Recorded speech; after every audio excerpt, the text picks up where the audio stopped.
MJ. Good evening, Trey. How's it going, man? It's another day in the life, isn't it? Yeah, we're going to discuss FTR race, and the January kickoff always seems to be at Mondon Hill in Brooksville, and we're going to talk about that. 2 different weather days. We got a little bit of visitors from Shadow Man, the dog. This is episode 38.5 of the Beyond the Curve Goes Off Road. So that's MJ Adonis. I'm Trey Heath, and we're just going to discuss racing. Shadow, what you doing, buddy? He just wants his butt scratched. That's what he's doing. So if I scratch it, we're a dog-friendly podcast. But you may hear some tip-tapping going through. But, buddy, we're really trying to have a podcast here. Okay. There you go. Come around the other side. But honestly, the weather for the Mondon Hill race, by the way, Suncoast Trailblazers, outstanding job again this year. I felt like they were trying to earn their Course of the Year moniker back. Yeah, back. Especially on the Sunday course. I didn't get to see much of the Saturday course, but there was some decent viewing for the Sunday course. It was the tale of 2 weather days. Cars getting stuck coming in on Saturday and a beautiful sunny day on Sunday. So let's dive in. Let's talk a little bit about course prep, your race, Bryce's race, the overall. You had a double-day race on yours. So let's dive in. Saturday, it was rainy, it was cold, and then it was hot. So take us through what the day looked like for you guys on Saturday. Yeah, so I want to start off with agreement with you. This club, compared to other FTR tracks, compared to your other local series and, national series, FTR, you can't go past a certain point. You can't really go out onto the track and spectate.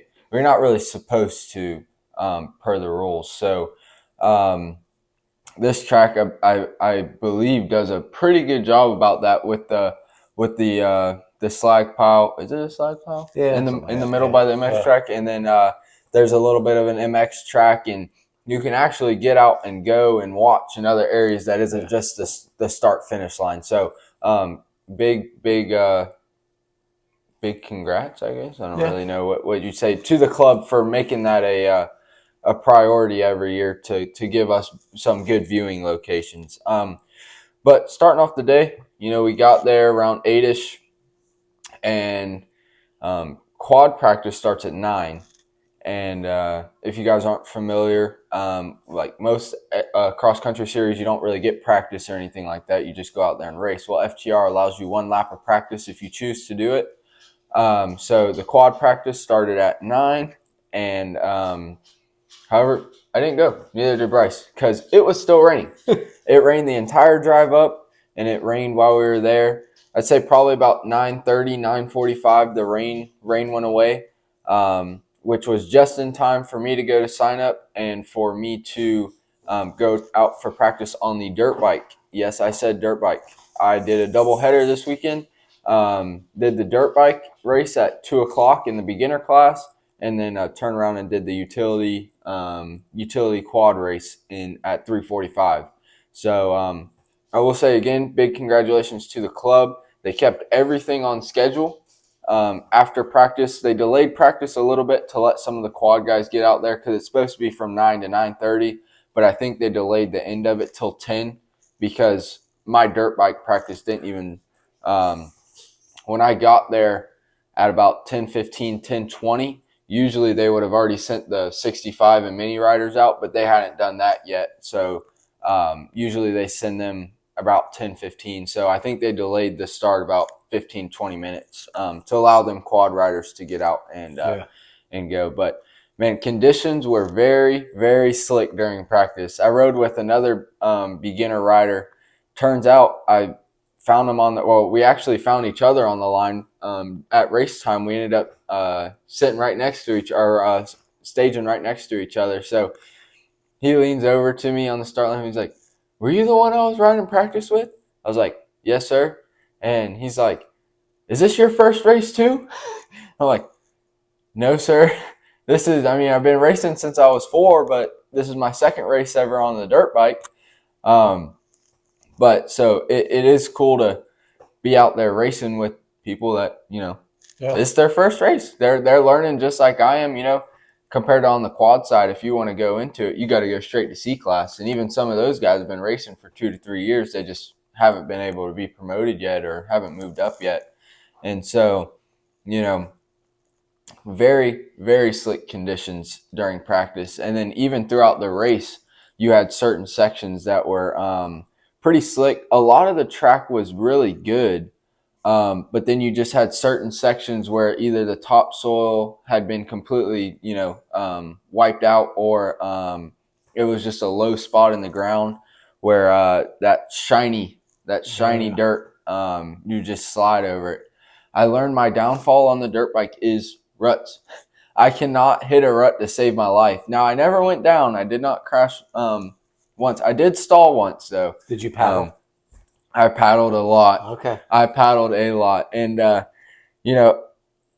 don't break rules very often. I try my hardest not to. But I will say some of those field sections, I was going really far outside because it was just like a million ruts just in the middle of the track.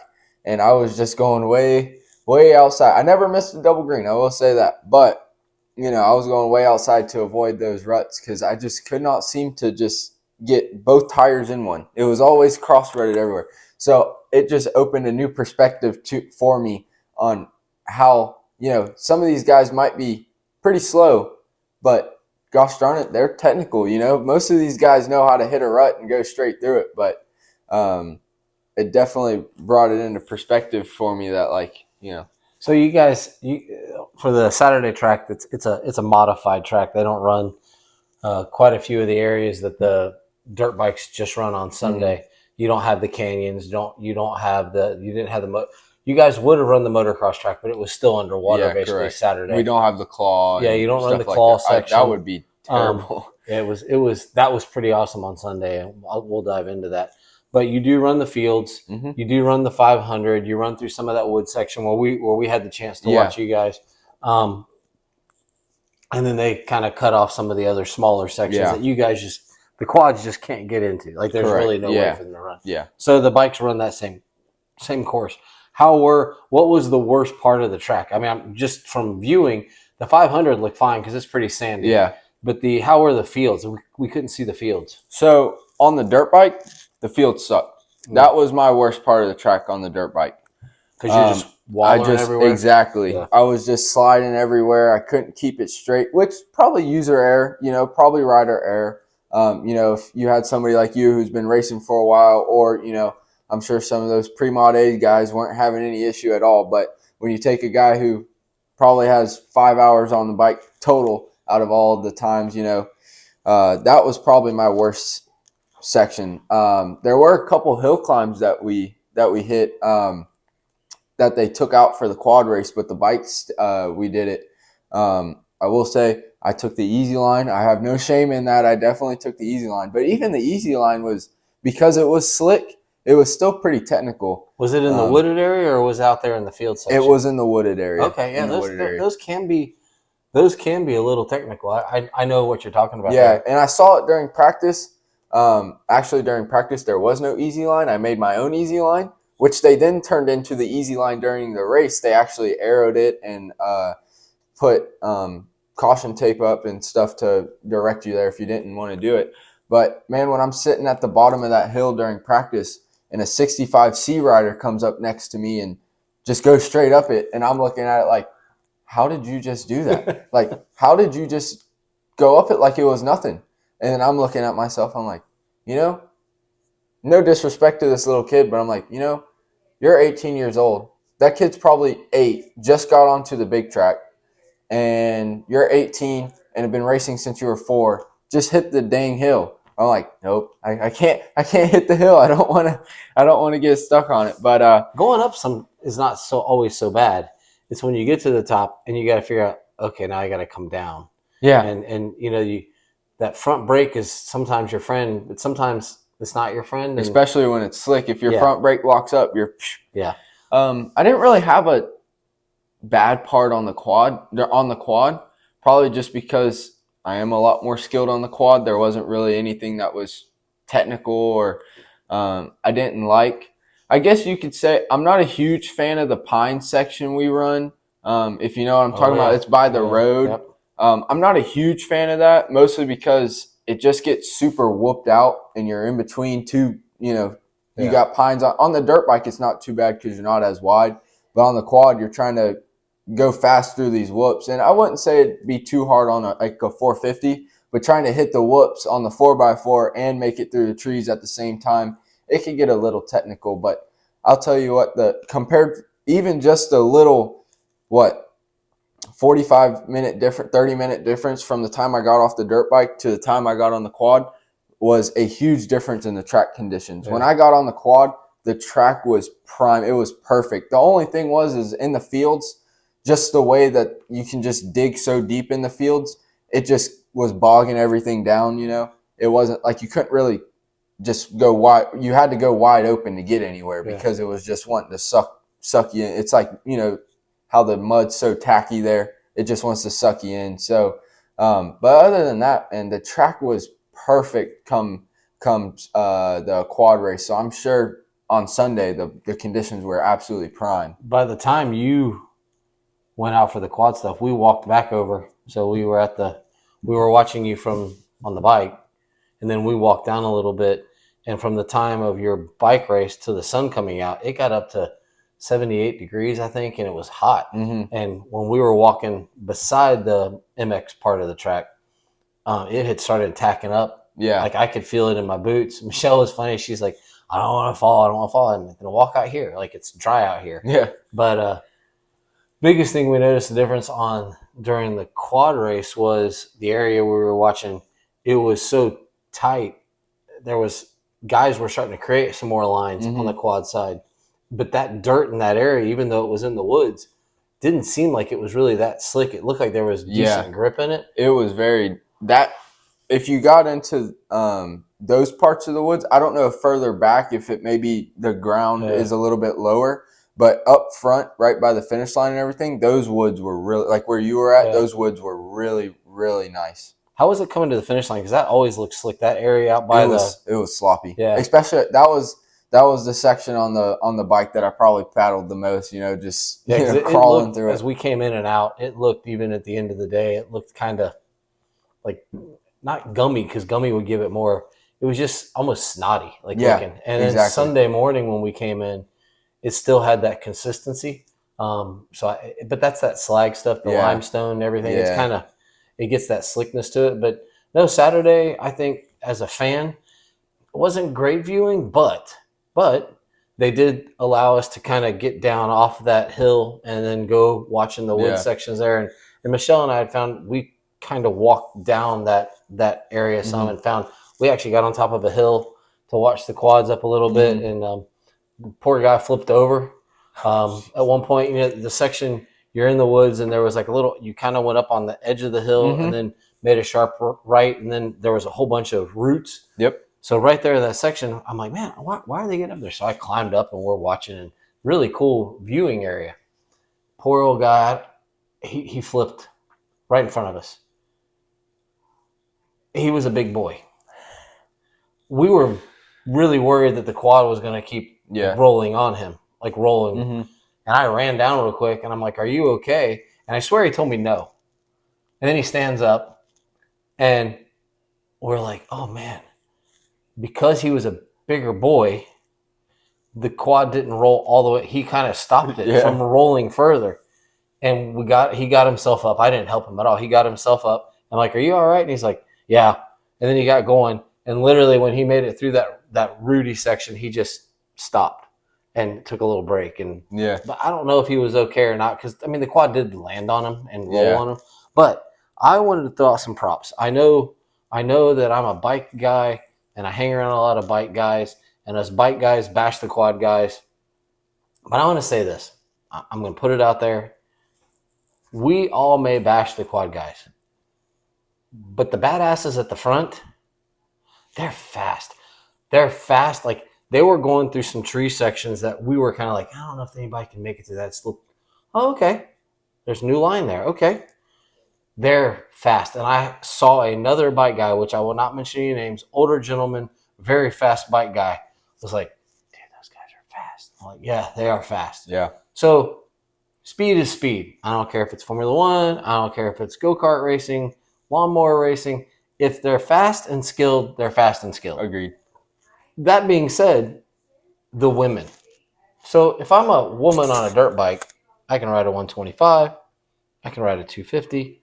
If I can ride a super mini if I'm small enough. These women that race the quads, they're racing 450s. Yeah. There is no way with their power to weight ratio that they can manhandle. I say manhandle. Agreed. Yeah. Manhandle the quad. Watching some of those ladies come through, because we were in a tighter section, technical section, Michelle and I were both like, dude, props to these ladies. Petite ladies figuring out how to control the power and still scooting pretty good. Yeah. And I was like, my perspective changed. I'm still a bike guy. I don't want a quad to roll on top of me because I feel like the quad would have continued to roll on me. And I'm not the smallest of guys. But watching those pros and watching the ladies come through and control the quads, it just gave me a different perspective. So I'm saying, don't always bash. Yes, we don't like the way they do make the tracks and so on and so forth, whatever. Go out and watch the skill set of. Yeah. And I will tell you this. Let's start making a little fun of ourselves. If we're going to make fun of the skill set, I went out Sunday morning and watched some of the guys try to climb the hills. And you want to talk about I-4 rush hour? Get 3 bikes across one of those hills when they're trying to jump up. It's okay. It's all right. I love my bike guys. But go out and watch. Like just go watch. And you can make fun of the people that need to be made fun of. Like there was this poor guy, he got stuck on the route and I helped him. We got him off the route. He fell back in the route. We picked him up and got him off the route again. He fell back in the route. And I'm like, hey man, can we move you a little bit? And so we finally moved him and he got going. We can make fun of that. Yeah. But these guys that were, because the top couple pro guys were scooting and doing things, their body leans, their way they were adjusting, and the women themselves were awesome. But I almost don't think sometimes it's fair for utility quad guys because I'm like, the 4x4, the 450 guys have to like go through stuff. You just like all 4 wheels spinning, still bounce like hell, but all 4 wheels spinning. It's like, that's not fair. It's not fair. But I know it's like a a lot trophy of truck versus a 2-wheel drive truck. Exactly. I know a lot of 450 guys are like, it's not as hard at work, but I will say it's a much comfier ride, but being able to do it at speed, and it's almost like the women trying to manhandle a 450. Yeah. Being at least my side, I know typically people that ride 4x4s are, in your words, a big boy is a lot of them, but being 145 pounds with a full bladder and I haven't gone in the morning, and it's hard to manhandle that bike around. So it's kind of a trade-off. It's a much comfier ride, and I'd like to touch on the pros that were down here. I don't know of any that were down here on the dirt bike side. There was a guy from New York that was second in the AA class. I don't know if he is a GNCC guy or if he's just down from New York. Yeah. He was from New York. So he was putting up a fight early on, but obviously Jesse's king of the South, Yeah, right now. So which I'll touch on the pros that were down here in the ATVs here in a second. But you mentioned something about the way the quads, don't like how the dirt bike guys don't like how the way the quads mess up the track and stuff. But I will say, as I have now raced a dirt bike and a quad in both extremely dusty conditions and I'm not going to say extremely muddy conditions, but muddier than Florida is usual. Yeah. And hitting a quad rut in the mud is so much easier than on a dirt bike. Hitting a quad rut on a dirt bike in the mud is so much easier than hitting a dirt bike rut in the mud because the dirt bike rut is so skinny. And I just have to perfectly put my front tire in it. compared to when I went out to practice after the quads went out to practice before the dirt bike lines formed. I could just nail those quad ruts and make it straight through. Like I didn't have any issues in the fields when I was going through the quad ruts or going over the they do in the field section, they have like the tree that fell over and they always put dirt over it. Well, I could just go in the quad rut and go right over, compared to in the dirt bike race when there's 10 lines across that whole log, and I'm just like, how am I supposed? What do I can't get my tire into it. You decide very early and you hit one. And I will say, honestly, for the quad rut thing and the bike rut thing, in the fields and open areas, it's not the problem. The problem is, and you've seen it out here, it's when you guys go through the trees. If your front tire clears that tree, you're good. Mm-hmm. Well, there's a rut there. The problem is, we can't take that rut because we have these things called handlebars that stick out. You have to take the outside line because and then jump across. And then, so for us, it becomes, instead of this smooth thing this way, we're here, jotting here. Yeah, you have to jump over Yes. Which so, I can agree and attest to out here, Yeah, so that's one of the biggest. In the fields and stuff, in an open area, you basically giving us a berm. Yeah. Is what it is. So it's not a big as a problem. It's those tighter sections that we have to go in and practice and create those new lines because we can't get that close to the tree. We just can't get that close. We get close to the trees, but it's with our body. We can't take that inside rut because otherwise we're clipping trees. Yeah, and which is not good. That hurts. That does hurt. So Saturday ended up being a beautiful day. We'll say, we tell the truth around here. It was muddy on the way in. My mother got stuck in her car, had to be pushed out. Yeah. Somehow I was lollygagging, and I have a Jeep that literally floats across stuff, and it got so caked up with mud that I had to drop it in four-wheel drive to get through one of the sections. Oh, I didn't know that. Oh, yeah. And great day, great crowd. Yeah. Awesome crowd. On the massive crowd. For the beginner class, I think it was like 40-something, 38. It was a lot of riders in your beginner class. And it was funny. We were watching the line form because we were basically at your line. And at one point, I looked at Michelle and I'm like, do we even know where he is? And she's like, I think he's down there somewhere. And we're like, oh, okay. We're looking, and here comes more guys lining up. We were double, like there was 3 or 4 guys that were behind our line. Yeah. And I was like, well, that's interesting. And at one point I was like, they're going to blow the horn. Just run to a bike and hope it's yours. Yeah. Because you're all packed in there. But great crowd, great overall crowd. And I thought, wow, the crowd's really good Saturday. Mm-hmm. Well, let me tell you about Sunday. Really? So Michelle and I decided to go back up. It's just fun. It's a good track to go to. There's a lot of variety. It like Punta Gorda has a lot of variety, but it's flat because it's flat. Brooksville has a lot of variety because there are some, whether they created ponds, there is some elevation. Not even elevation. There's some technical aspects to the track. There's the motocross portion. They did a really nice job. They actually went out and maintenance the track in between the morning race and the afternoon race. So the faces were all nice and motocross track looked good. But so we got there midway through the morning race and we're watching some of the hill stuff and a lot of guys bypassing. Even the bypass had a little technical aspect to it. We found an area we liked, whether it's 62, blue skies, white, puffy, streaky clouds. And I was like, dude, it really, like, it can't get, like, this is awesome. Yeah. We had the dog with us.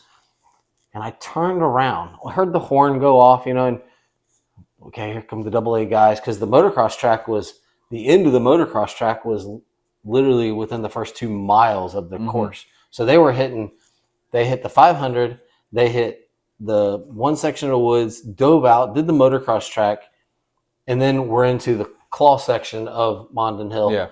All within the first 3 miles of the course. I'm thinking, dude, if you make it through this, you're pretty, you can relax a little bit until you get down into the canyons and that kind of stuff. But I turned around and I was like, whoa, look at all the people. There were people everywhere watching. And I thought, this is a huge crowd for an FTR amateur race. Yeah. The crowd was massive. It's almost like the Iron Man of FTR. Yeah. There were dogs. There were parents. There were people. There were people just out walking around, watching, going over to the jump, coming back, going back to the pit area, and wow. And then I saw a drone shot of what it looked like, and someone made a comparison. Tyler Miller took the drone shot, and someone else took a shot of what the bivouac looked like during the Dakar. Yeah. And the Dakar is a 2-week-long rally. It looked like a miniature parking lot for Mini O's is what it looked like for FTR. And I was like, there's a lot of people here. Yeah. I mean, there's a lot of people. So, man, congrats. Hats off. Great job to get everybody in and out. I know there was a couple of injuries on the afternoon race, but awesome job on the track to get it usable even under the conditions that happened Friday and Saturday. And like you said, by the time you went out for the quad race, it had already started healing itself. And I can only imagine what Sunday looked like. But, boy, the AA class this year, it's good. There are some good battles. And then Jesse's kind of walking away. He was up front at the beginning, but there was another guy. I can't remember his name. 330 or 303. Pretty good AA guy. And they were just battling, and you could hear him wah, wah, wah, wah, wah, going up. And we all found that there were 3 lines in the first hill section. There was this nice smooth line. There was this middle line that had a nasty root in it. By the way, you want to talk about skill? A dude hit that line. The bike kicked to the right. You and I would have ejected Mondon. Yeah.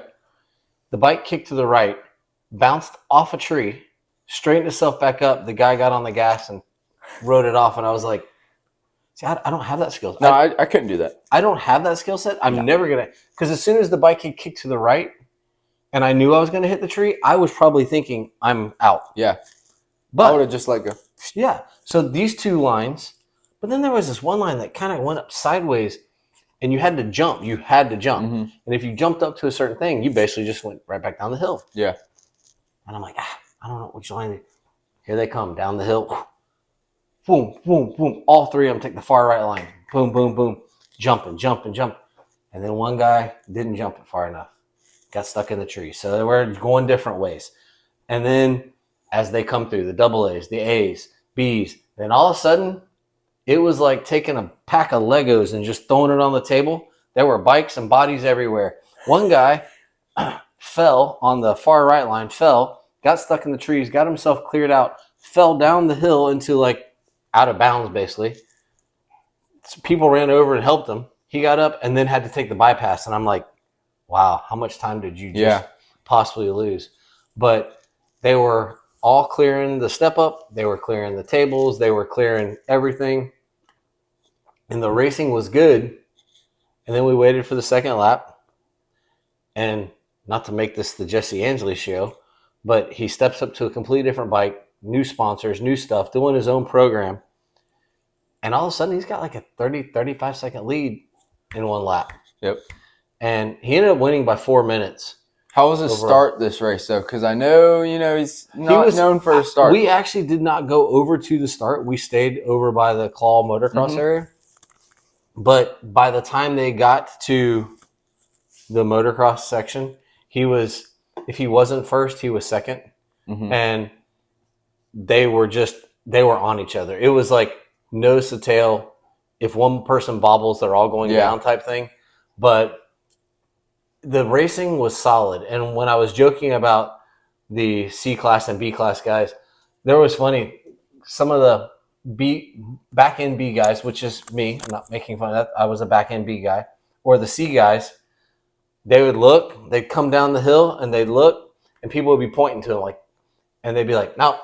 And they would just take off. And every once in a while I see one guy. Well, one guy, he came over, he parked, and he wanted to take the first line. But he parked, and bikes are going. Finally, he gets to go, and I'm like, he could have already been through the bypass by now. And then he fell. Because the first line was an all momentum line. Just had to, if you stayed on the gas, there was no roots, it was just a long uphill, turn right, and then go down. And it was funny, though, because some guys you're like, oh no, oh okay. But if that third line, if you did not jump, it was over. It was because you're jumping sideways, so the guys would jump. They would almost all take a leg or over to the left to kind of like force the bike, and then they'd land and just go down the hill. And at one point, I swear there were 6 bikes all on their side on the hill. And at one point, they shut down the thing and told everybody to go that way. So, and at one point during the afternoon race, they come off the motocross track, then they came up a little uphill section and then down to make the qual section. At one point, one of the head guys, Troy Stambrook, he's been a Suncoast Trailblazer guy for years. They just lifted the ribbon and told guys skip the hill because the whole hill was blocked off. Yeah. So they just had guys shooting underneath the ribbon. Michelle's like, that's not fair. And I'm like, well, there's nowhere to go. Like, yeah, what are they going to do? They literally can't go anywhere. Yeah. Like, there's no way to even go up the hill. So the hill was fun. We watched it twice, and then it was kind of like, okay, let's go. Yeah. So then we went over and we perched up on, and Mondon Hill has this really cool, like, I'm guessing it's where they mounded the clay from years ago to make the pond. Mm-hmm. And it's got like a little ridge, and you can watch both sides of the motocross track. So we just kind of hung around and watched the motocross track. Then we meandered over to the finish line area, which, by the way, the finish line area, the easy ups, the side by sides, it was like if there was 1,000 people there, there could have been 1,500 there, just all in this area. But just a great racing weekend, and it's amazing the fact that they had the extra 25 acres for parking. I mean, if that tells you the expansion, that made a big difference. That opened up a whole, because last year there was nowhere to park. No, not at all. And it's amazing what 25 acres will do for parking. We almost ended up, I mean, Saturday morning at 8 o'clock, there was nowhere to park in the usual parking area, except for the very last row before you entered the new 25. You had to go through a gate to get through it. We were on the very last row. If that tells you how many people were there this weekend, I mean, and you had, I mean, I saw a couple like huge rigs there. I'm like, that's cool. And there's certain people at the races that need that. Like Kyle McAfee is one of them. Now, he wasn't there this weekend, and hopefully he'll make it back to the races at some point. But he's one of those people that needs that rig. He's racing 3 classes some weekends, maybe even 4 classes some weekends, including the quad if he races that one. And he's got all his kids and stuff. He needs that type of rig. But I also know of a Pee-wee rider that shows up in a big Super C motorhome and has a stacker trailer, but only one bike is coming out of it. And it's like, why? But, to each their own. If you have the money to do that, then hey. But definitely, you mentioned something about injuries. Definitely T's and P's to the injuries this weekend. I know there was one during my bike race. I saw the kid on the side of the track. People were already there, but I saw him on the side of the track. And then by the time I finished my lap, which was probably about 20 minutes later, he was about a third of the way through the track. This was on my last lap. I had to get pulled off after I did 2 laps so that I could make sure I got back to the quad and all that stuff. So after 2 laps, I pulled off, and they were coming through with the medics and everything. He was on the back. And Donnie Richardson, we asked him, like, hey, is he all right? Like, what happened? And Donnie said he was going through this wood section, and leg was hanging off the side, and it just caught a tree. Oh. And if you can, almost like what happened to Ben Kelly a couple years ago when at the National Enduro, when he got injured, his leg just decided it wanted to make a little candy cane around the little Logan Carnow type injury. Oh my gosh, man! I saw that video and I was like, this is not. It was the first video I saw on my Instagram feed that morning. Whenever it first came out, I was like, this is not what I want to see at 5:30 in the morning. Yeah. Like, I promise you, I don't want to see a guy's leg twisted sideways. I avoided it the first couple times, and then I flipped on something, and it was like right there, and I was like, oh, I understand it's what can happen. Yeah. And shout out to Suncoast Trailblazers. I did not realize this was the 16th year they have raced on that property. Really? 16th I didn't know. year. I didn't realize that either. I talked with one of the team leaders from the club. Also, shout out to the medical crew. We ran across Donnie while we were walking around. He was on his bike, and you could tell he was looking for somebody. He was looking. I'm like, hey, man, is there anything I can do to help you? Yeah. He's like, I'm looking for so-and-so's mom. And I'm like, don't know who that is. He's like, I know she's here. I've spoken to her. So then he takes off and he finds it. Her kid had been hurt. He was okay. Mm-hmm. There's going to be some leg damage. This is afternoon race, and it happens. But it was like early in the afternoon race, and you're like, oh, yeah, dude, that sucks so bad. But those guys, they volunteer their time. Sometimes they're helped out with fuel and some amenities and things. But those guys, they drag a mule. They bring their own bikes. They camp there all weekend. They work in coordination with the ambulance, the county ambulance service. But having them, as I've always said, I've talked about it in multiple podcasts and interviews, the fact that this is an amateur race series that has a traveling medical staff that goes with it is unbelievable. If you're not feeling well, if you think you hurt something, you can go get, hey, can you guys see if am I okay? And that I've watched them help people, and I've the big thing this weekend is bikes were breaking and having to pull them out. Well, there were guys there with the stuff so they could carry bikes back, and those are the types of things that, yes, FTR gets dug on and hit pretty hard, and I'm going to make a joke here soon at some point, but they also is some really good things. This weekend, the whole vendor area was a square, and the restaurant, the food trucks, the shops where you can buy the parts you need, the sign up, everything was right there. And so convenient, and not spread out. It was all in one area. And those are the pluses of what FTR does. There's always going to be negative stuff. I don't care. I mean, people are bitching and moaning about the IndyCar schedule and the NASCAR schedule this year, and those are professional series. Yeah. And we have there's going to be backlash. People are already complaining because the race in February has now been canceled because the place is still wet. The place is always wet. Well, they're trying to put on a race there. Yeah. Like, otherwise, you lose a race. So it's never going to be perfect. I mean, even if it was perfect, somebody's going to find something. There's going to be something that's not right. So for all the crap we give them, there is a lot of good that it happens. Yeah, absolutely. The joke I was going to make is I was on one of my Facebook friends is selling a side-by-side, and it's one of the gargantuan ones. And I was like, holy cow, I need to share this on the Facebook page for FTR because someone might need a new pit vehicle. Yeah. And because, dude, there are pit vehicles that are larger than the Gladiator I drive. Yeah. And it's hysterical watching, like, this one I saw. It was a mom with, like, 3 little kids, and she is having to crane her neck to look over to make sure she doesn't run over anybody. And it's like, well, what about just like a golf cart or a regular sized mule? Why do you have to bring the gargantuan thing to come to the races?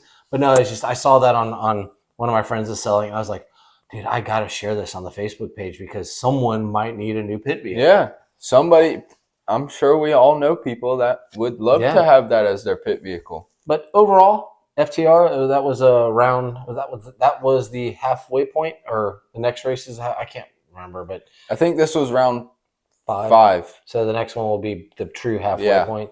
But it starts the second half of the FTR season, and it's had that traditional first weekend in January starting point for years. And this year is one of those. We got a little bit of rain, had a little bit of cool, had a little bit of warm. We've been there when it's freezing. We've been there when it's hot. And this year we got a little mix of the both and nothing too severe. So we're off for a week, and then we go to Okeechobee. I believe so, Okeechobee, and it's kind of relaxing. And then you've got some Mid-East popping up here soon, and a couple more FTR races before that. I know one person on the Facebook page was like, well, I guess that means we'll all go do the first round of the GNCC. I saw that. I did see that. Because for those that aren't aware, that date, the February 27th, 28th is the first GNCC of the year in Union, South Carolina. So if you want to go race somewhere, it's not that far of a drive. Make a weekend of it. Go camping, and see a completely different environment. Yeah, but completely different. And that one, if you thought this past race had a lot of people, Big Buck is probably the second largest race attended of the year by racers. Snowshoe's always going to be the biggest, from a spectator standpoint. Ironman's always going to be the biggest from a racer standpoint, but Big Buck is, probably a very, very, very close second. I'm sure they're going to do it this year, but last year they had to adapt the Ironman schedule where the youth bikes race on Saturday, and then there's 2 morning races and then an afternoon race because of previous years' attendance have been so large. So definitely very excited about that. We don't have it in our hands yet. It is staying at Santos at DeRisi Power Sports in North Carolina. So, but we have secured our second quad. So very happy to be working with Action Off-Road, Jason Stewart, next year. We were able to get the quad from him, through him. So pretty excited about that. Hopefully we might end up bringing it home at that Mid-East. The Mid-East, that's the weekend before GNCC starts. We think we're going to go up there, race the bike I have now, and then bring that bike home, make sure it's all set up how I like it, handlebars, et cetera, and then obviously make that the national bike, race it at the nationals. But before we get into the GNCC, I do want to talk about some of the results from this weekend and a big breaking news thing that was posted about today. But first we'll get into the main points from this weekend. Blake Yars won the pre-mod race. I'm assuming it was kind of close because I'm saying only, but in XC racing, it's a pretty big margin. He won it by about 30 seconds, 45 seconds. So, like I said, I'm going to assume it was pretty close up until probably the end. Jesse Ansley, of course, took the win, like you mentioned, by over 4 minutes. I mean, King of the South, King of the Sand. Are we too early to say that? King of the Sand. I truly believe, anybody comes down here to Florida, I would put Jesse up against any of them. Even the people that may have beaten him last year in XC2 or even some of the XC1 guys, because it's like that home field advantage. You're playing with you're racing with the people behind your back. Everybody's cheering for Jesse. So in the quad race, Hunter Hart took the win by over a minute, which is an XC1 pro. Top 3 were all XC1 pros that came down. Like I said, Hunter Hart took the win by over a minute. Stephen Harrell, I haven't heard anybody confirm pronunciation on that since he's been racing for like 4 years now. Everybody says it differently. So he got second, although you won't see that in the scores. I'm not sure if his transponder wasn't, or you won't see it on Moto Tally at least. I don't know if his transponder wasn't working or whatnot. And then Jay Shadron took third, and then our very own Brandon Fraser took fourth, right behind Jay. And then the big breaking news when it comes to GNCC, Ben Kelly, who won the XC1 championship and overall championship in 2021, I believe, is out for at least the next 6 months due to a torn labrum in his hip. Ooh. So I think they're hoping. Sorry, did not mean to hit the mic. But filling in for him for now is I'm might butcher this name, but Dante Oliveira from out west. Out west, yeah. And he usually competes in, I believe it's the National Grand Prix Series out west. Yep. He's going to be filling in for Ben Kelly for the first 5 rounds. They said so. He's a good rider. Yeah, I think he went to what is the ISD? Yeah, I wanted to say Des Nations for some reason, but yeah, I think he was in ISDE this year with the rest of the crew. So it sucks for Ben Kelly. Of course, I think he was really hungry for that championship this year. Of course, after 2022 when he broke his leg, and then after last year of coming up short, and I think he was really hungry and had something to prove. But unfortunate injuries happen. T's and P's to him. Hopefully he heals up quicker than they think, but obviously pretty severe injury. He's going to have surgery, and if he hasn't already, to repair that torn labrum. And like I said, hopefully he comes back quick. But amazing opportunity for Dante to be able to come over to the East Coast and fill in for him. So did they say if he's going to do the enduros as well? I believe that's his. When it comes to KTM, I believe their main two series are GNCC and National Enduros. Oh, if you're referring to Dante, Yeah. I would assume so because they just said that he's filling in. Okay. So I would assume he'd be at all the events Ben Kelly would be at. Sorry for misinterpreting that. They fire up soon with the first Enduro of the year, too. Isn't it before GNCC? Yeah. So that's not a lot of prep time for the East Coast lifestyle. Because hopefully he can the West versus the East is a little different. There's a lot more speed in the West, a lot more speed. Yes. But not as quite as tight and many times not as slick and snotty type stuff. So, but amazing opportunity for Dante to be able to come over here. And, it's almost like when you see a European rider or somebody from the South America come up and attempt GNCC. Not that he's from out of the country, and I'm sure he's ridden East Coast before. But it will be interesting to see how a West Coast guy might be able to get into the mix. And, maybe after 5 rounds, if he bangs off 5 wins, maybe KTM's like, well, you sure you want to race National Grand Prix? You might want to come stay over here and maybe go after this championship. So we'll have to see how he does. I'm pretty excited too. I always love when somebody from, I'm not going to say another discipline because he's still on a bike, but another area, I guess, of motorcycle racing to come in and give our sport a try and see how he does. That's awesome.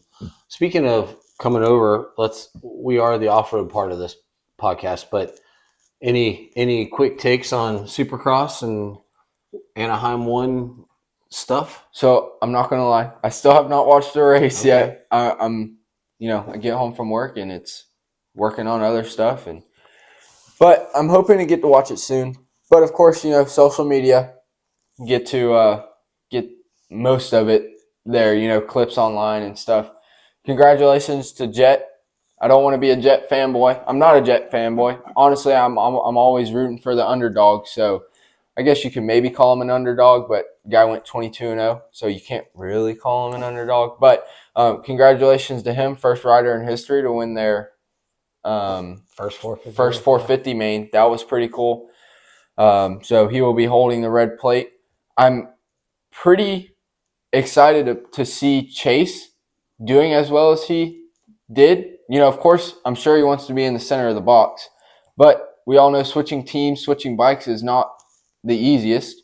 Yeah. So, and switching entire environments, going from Florida, East Coast living to having to go out west part-time and ride out there and all that stuff. I'm sure that's all a big change. I couldn't imagine just packing up and moving out west for a bit. So, I was glad to see him on the podium after all that.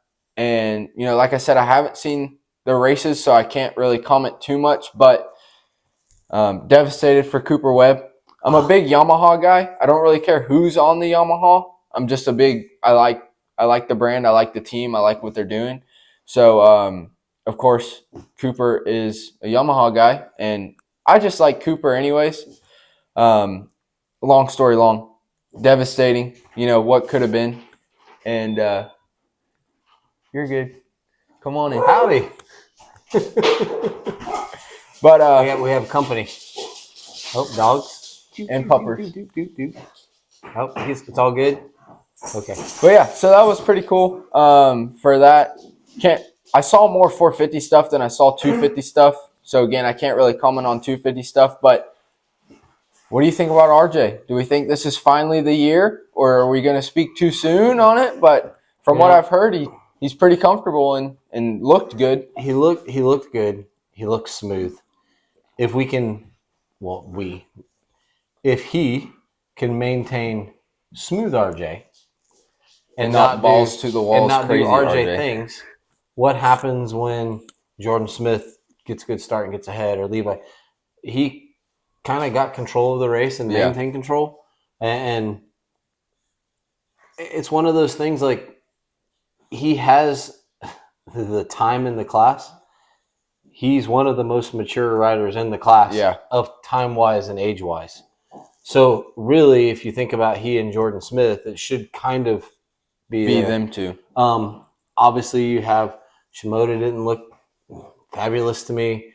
The Kawasaki team looked pretty solid.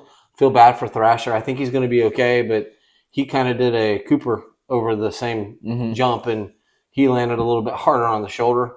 But it's going to be okay. But I think one of the coolest things is we're going to have a brand new champion because nobody in that field has won a championship. So we'll see. I think for the first time in I don't know how long, I'm actually going to watch a race the same day. We're going to watch San Francisco Saturday night and like actually get to watch it as it's unfolding versus Sunday. We usually watch every race on Sunday. So excited to see how 1 week of the lights, being under the lights, affects some of the mentalities. But now that the first race jitters are over with, and and we get into it's kind of like the Daytona 500 is the race of the year for NASCAR, the championship, but the first race of the year, and it's the first race of the year, and it's also one of the largest. Yeah. Well, A1, I think it's always kind of A1 and Daytona are the two crown jewels. Yeah. But I think like it doesn't always say how the year's going to go at A1. Kind of like the Daytona 500. You get some random winners and that's it. Yeah.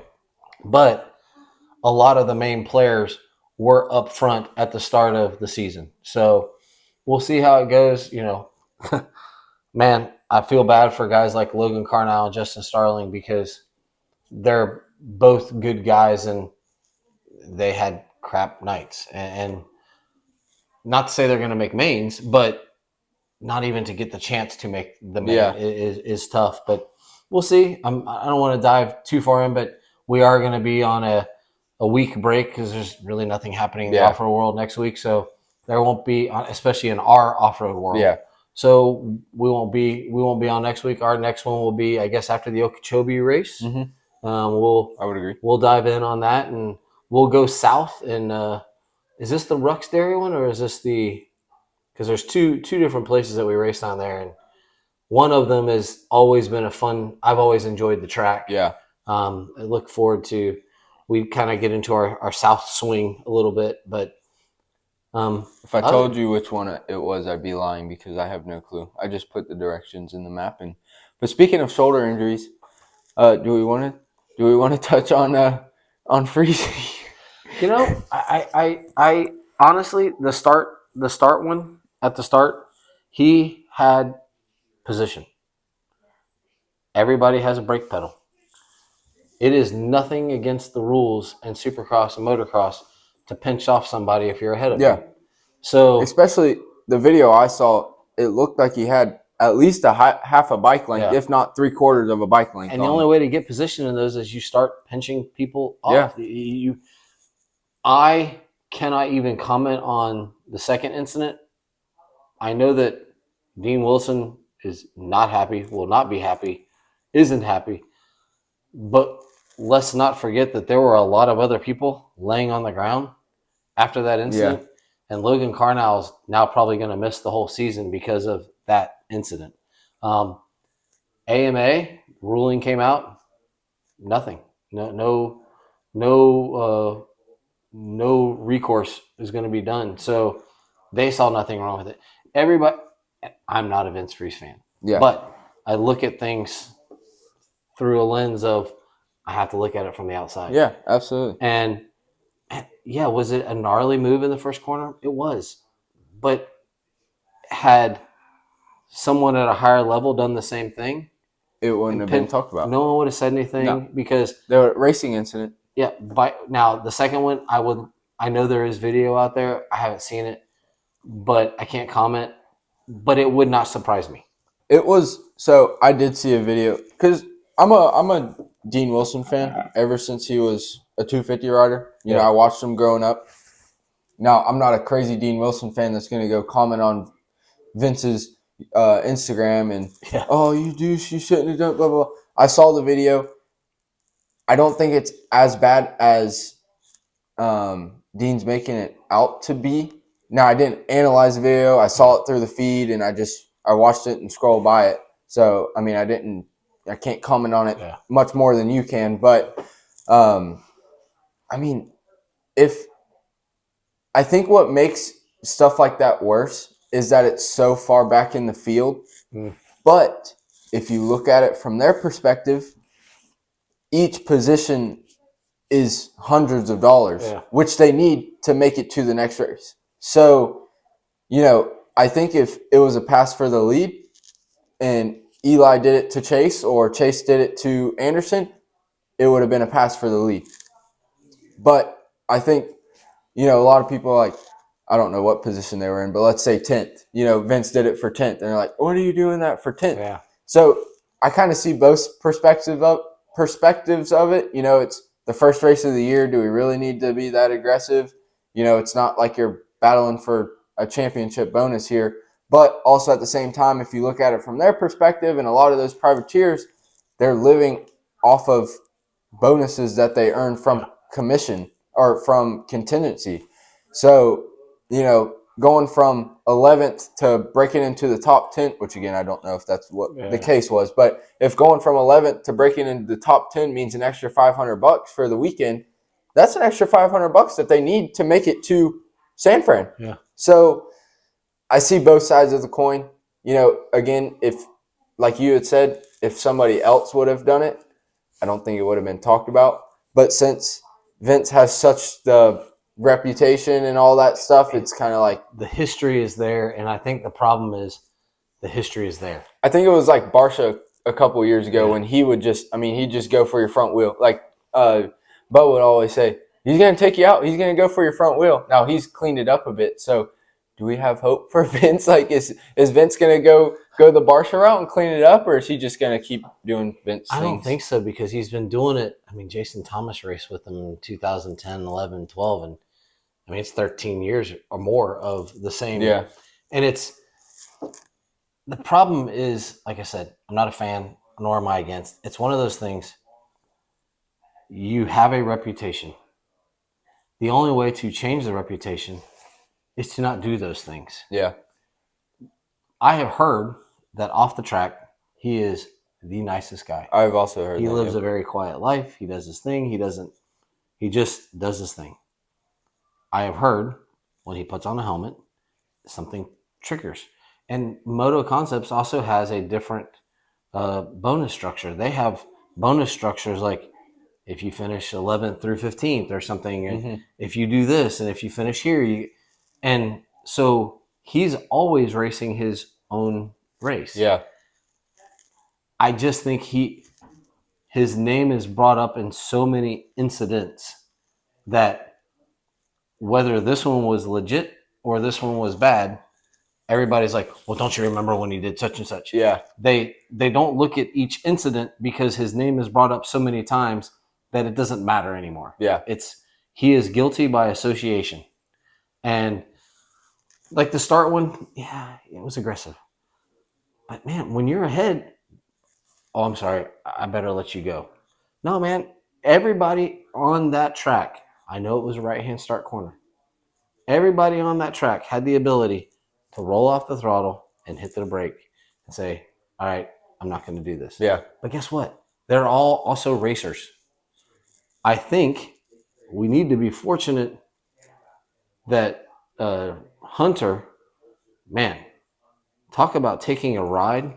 He got abused. Yeah. And I don't know if that affected what happened in the last chance qualifier and made him, but he got abused. And we're fortunate that we may not have lost one of our stars because of that. Yeah. I'm not going to say it was a bad move. I'm not going to say it was ill-advised. It's the first turn of a heat race. I feel like the first turn, it's with any sort of racing. The first turn is always the most dangerous time of the race. Yeah. Going into the first turn, whether it's F1, IndyCar, any race, that there's a first corner, Yeah. it is going to be the most dangerous. XC racing.